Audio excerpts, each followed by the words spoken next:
अल्हम्दुलिल्लाहि रब्बिल आलमीन वस्सलातु वस्सलामु अला सय्यिदिल मुरसलीन अम्मा बाद अऊज़ु बिल्लाहि मिनश शैतानिर रजीम बिस्मिल्लाहिर रहमानिर रहीम। अस्सलाम वालेकुम व्यूअर्स, इस वीडियो में हम अपना नेक्स्ट क्वेश्चन डिस्कस करेंगे, क्वेश्चन नंबर 14। आपको पता है कि हम फर्स्ट ईयर की मैथमेटिक्स को डिस्कस कर रहे हैं, नेशनल बुक फाउंडेशन को, और हमने चैप्टर नंबर 6 स्टार्ट किया हुआ है 6.2।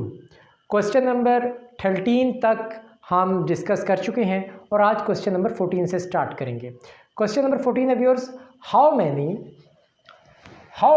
3 letter words can be formed out of letters of the word English ENGLISH if repetition of letters is not allowed।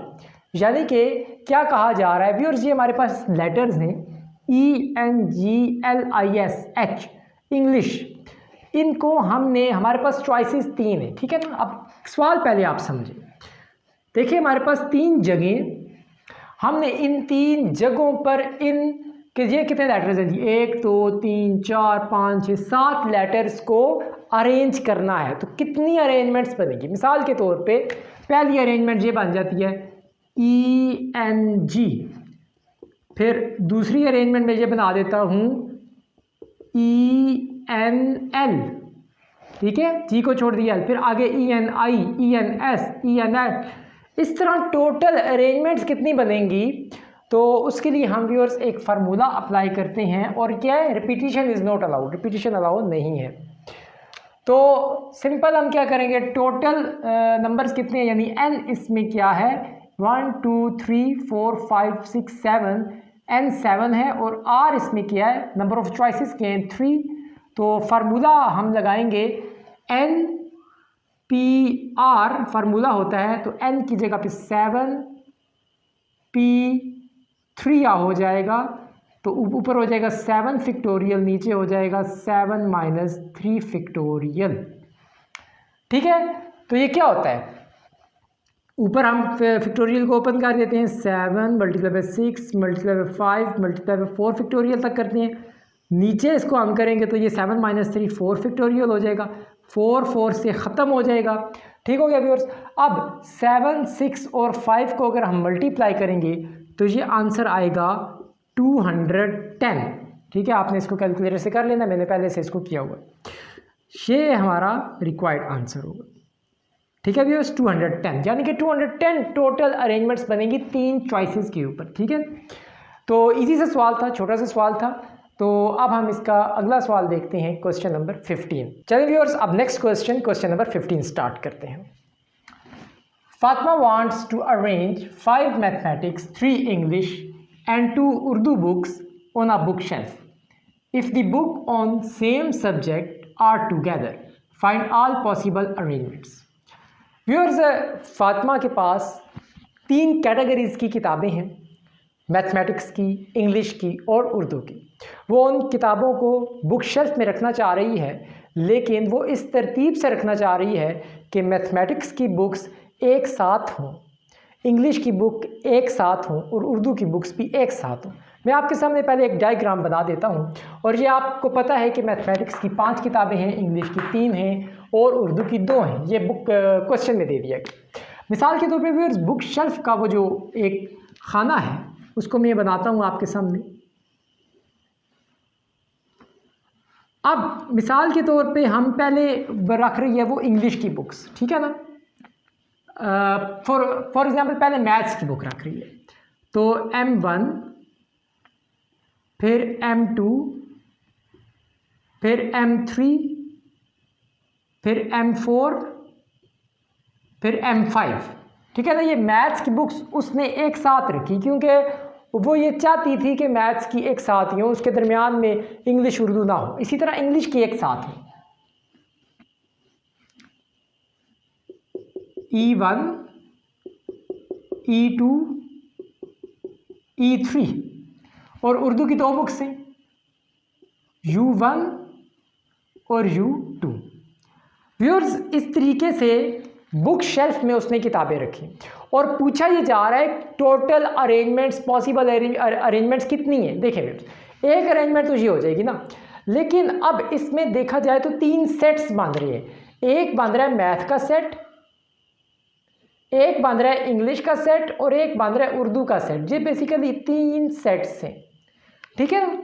और अब इन 3 सेट्स को अगर हम आगे पीछे करेंगे तो उस तरह से पहले हम देखेंगे कि कितनी अरेंजमेंट्स बनती हैं, उसके बाद हम मैथ्स की अरेंजमेंट्स निकालेंगे, क्योंकि ये भी तो हो सकता है ना M1 इधर आ जाए, M3 शुरू में आ जाए, कभी M4 शुरू में आ जाए।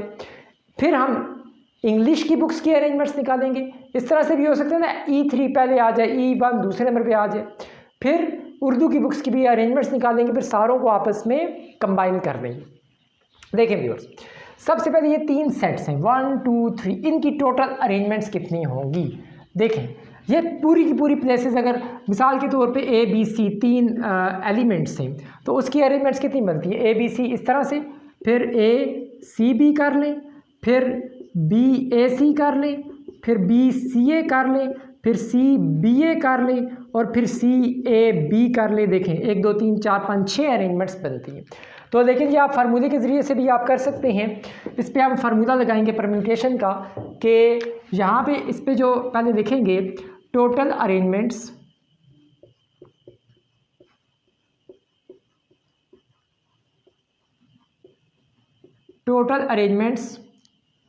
On same subjects, on same subjects is equal to, तो 3 सेट्स हैं तो 3p3 होगा, जो कि 3 फैक्टोरियल होता है, 3 फैक्टोरियल के जवाब होता है 6। इसका जवाब तो आ गया 6।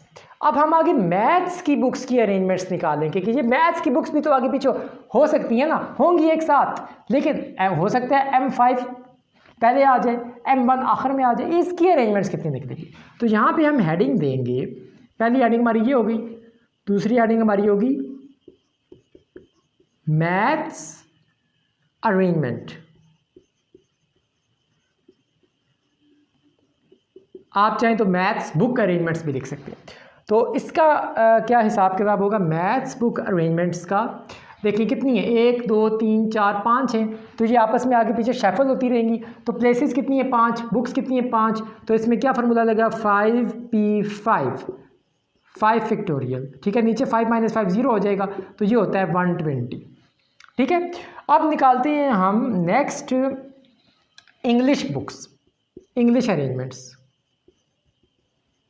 English arrangements. तो इंग्लिश की कितनी बुक्स हैं 3, वही 3 फैक्टोरियल इज इक्वल टू 6, ठीक है। आगे आते हैं हम उर्दू अरेंजमेंट्स,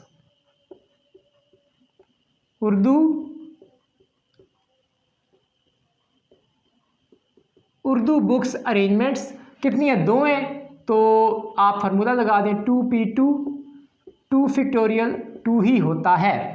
अब टोटल अरेंजमेंट्स हमने निकालनी है, ठीक है ना। हेडिंग देंगे टोटल अरेंजमेंट्स, तो इसमें हम क्या करेंगे, सारों को मल्टीप्लाई कर देंगे। सबसे पहले सेम सब्जेक्ट्स का आया था answer 6 multiply by 120 multiply by 6 multiply by 2।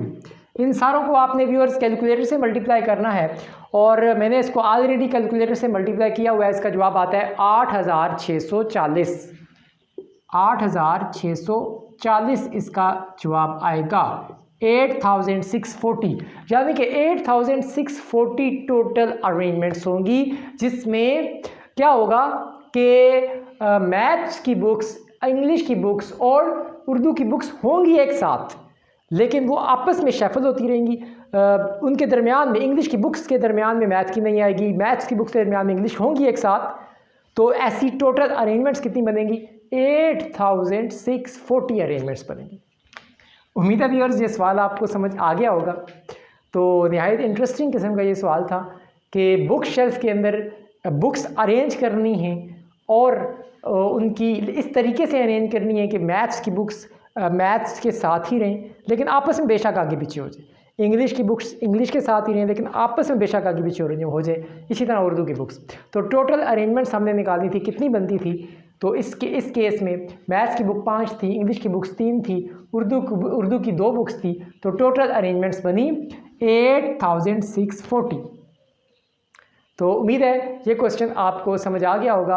अब इसके नेक्स्ट क्वेश्चन थोड़े से रह गए हैं, वो हम अपनी नेक्स्ट वीडियो में डिस्कस करेंगे। Thanks for watching of this video. खुदा हाफिज़।